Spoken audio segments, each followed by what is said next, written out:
আজ আমাদের গ্রামে বলতে না আমাদের পাড়ায় আর কি শিশু স্বাস্থ্য কেন্দ্র উদ্ঘাটন হবে, সেখানে মেয়ে পারফরমেন্স করবে।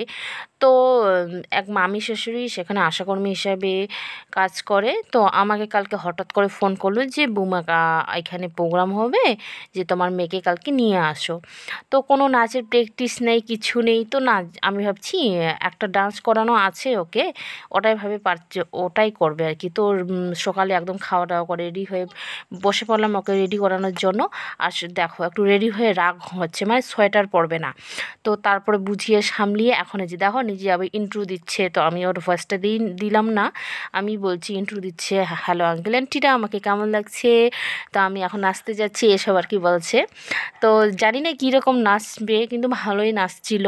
আর যেটা আশা করিনি সেটা করছিল, ভালো লাগছিল, সবাই বলছিল যে খুবই ভালো লাগছিল। তো সেখানে যাচ্ছি, ওখানে কি অনেকেই মানে স্বাস্থ্যকেন্দ্র উদ্ঘাটন হবে, সেখানে অনেক বিডিও তারপরে ওই যে অঞ্চলের প্রধান উপপ্রধান সবাই আসবে। তো দেখো আমি একটু রেডি হয়ে বাচ্চাদের নিয়ে হেঁটে হেঁটে যাচ্ছি। বললাম না গ্রামে না আমাদের পার্শ্ববর্তী মানে পাড়ায় আর কি 5 মিনিট লাগে হেঁটে যেতেই। ভালোই হয়েছে, আগে অনেক দূর যেতে হতো আমাদের স্বাস্থ্যকেন্দ্রে বাচ্চাদের নিয়ে। আমার এখন বাচ্চাগুলোও বড় হয়ে গেলো, আর স্বাস্থ্যকেন্দ্রটাও কাছাকাছি চলে আসলো। তো এখন দেখো সবাইকে বরণ করে নিচ্ছে সবাই মিলে। আর এখানে দেখো একটা ফাঁকা ঘর আছে, এখানে বসার মতো ঘর আছে, এখানে কোনো প্যান্ডেল করিনি, এই ঘরটাতেই করেছিল। তো এখানে একটা বোন খুব সুন্দর গান গাইছিল, একটু ভিডিও করলাম, খুব সুন্দর লাগছিল কণ্ঠটা।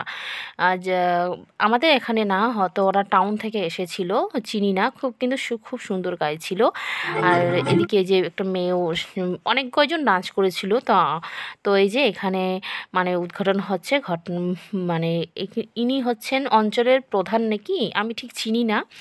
তো ওই যে ফিতে কাটলো, নারকেল ভাঙলো, খুবই ভালো হয়েছে। তো আমার মেয়েরও পারফরমেন্স হয়ে গেল, তোমাদের ভিডিওটা দিব আমি, পারফরমেন্সের ভিডিওটা। তো এখানে ওই যে ওকে ইনি হচ্ছেন মানে এখানকার স্বাস্থ্য কেন্দ্রের দিদিমণি। তো প্রাইস নিয়ে খিচুড়ি খেয়ে চলে আসলাম, টাটা।